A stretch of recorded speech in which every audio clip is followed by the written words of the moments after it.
Hey guys, in this video, we will see how to transfer crypto from Coinbase Wallet to Binance.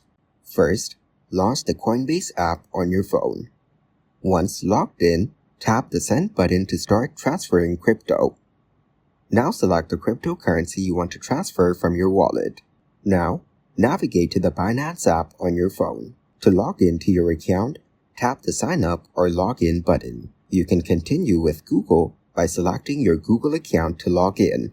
Once logged in, go to the Wallets tab at the bottom. Then tap the Deposit button and select the cryptocurrency you want to transfer. After that, choose a network and copy the deposit address for the cryptocurrency. Now paste the Binance deposit address you copied into the recipient field. Finally, tap Confirm or Send to complete the transfer. Thank you guys so much for watching. I hope you got some value. See you in the next one.